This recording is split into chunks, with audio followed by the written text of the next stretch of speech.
हवा की दुनिया का बादशाह जिसे लोग बाज कहते हैं, सब परिंदों से ज्यादा ऊंचाई तक उड़ने वाला परिंदा एक बाज है। बाज हमेशा अकेले उड़ता है। एक ईगल की उम्र 70 साल होती है। जब एक ईगल की उम्र 40 साल हो जाती है तो उसकी चोंच बहुत ज्यादा बड़ी हो जाती है, जिससे ये शिकार नहीं कर पाता। उसके पंख भी भारी हो जाते हैं, जिससे वो उड़ नहीं पाता। तब एक ईगल को उड़ने में बहुत ज्यादा तकलीफ होती है और ईगल के पांव के नाखून भी टेढ़े हो जाते हैं, जिससे वो शिकार को झपटने में भी नाकाम हो जाता है।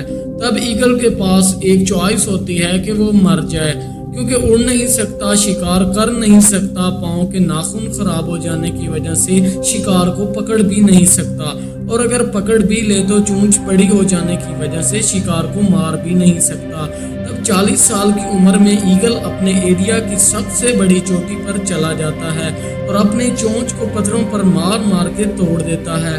खून निकलता है, दर्द से मर रहा होता है, लेकिन फिर भी अपनी चोंच को तोड़ देता है और पाँव के नाखूनों को भी रगड़ रगड़ के तोड़ देता है। ईगल अपनी चोंच इसलिए तोड़ता है कि उसे एक नई चोंच मिलेगी। जब ईगल की नई चोंच आती है तो फिर चोंच से अपने परों को उखाड़ फेंकता है, क्योंकि वो पर अब उड़ने के लायक नहीं रहे। 6 माह के बाद वो एक नया ईगल हो के 30 साल और जीता है। तब वो दोबारा उड़ने के काबिल हो जाता है। वो उड़ान भर लेता है और आसमान की बुलंदियों को छू लेता है। इस तरह वो खुद को दोबारा उड़ने के काबिल बना लेता है। इस तरह हमें जिंदगी में बहुत सी मुश्किलात का सामना करना पड़ता है, और अगर हम हार मान लें तो जिंदगी में कभी भी आगे नहीं बढ़ सकते। ईगल की तरह अपनी मुश्किलात से लड़ना चाहिए। जिस तरह ईगल अपने गोल्स को अचीव करके ही दम लेता है, वैसे ही हमें मुश्किलात का हल तलाश करके आगे बढ़ते रहना चाहिए। एक ईगल का विजन हमेशा क्लियर और स्ट्रॉन्ग होता है। जब आंधी तूफान आते हैं तो ईगल बहुत ज़्यादा एक्साइटेड हो जाता है। जब बारिश आती है तो बाकी सारे परिंदे छुप जाते हैं, लेकिन ईगल को ये मंजर बहुत ज़्यादा अच्छा लगता है।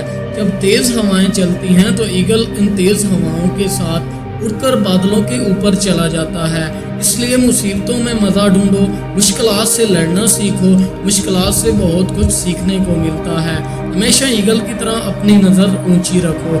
ईगल हमेशा अपने घोंसले से सॉफ्ट घास को निकाल देता है ताकि उसका बच्चा घोंसले में कंफर्टेबल ना हो, क्योंकि अगर वो कंफर्टेबल हो गया तो वो हमेशा वहीं रहना पसंद करेगा।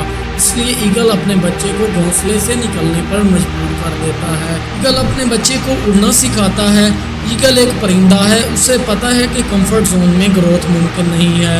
अगर आप कंफर्ट जोन में रहोगे तो आपकी ज़िंदगी आने वाले वक्त में अनकंफर्टेबल हो जाएगी।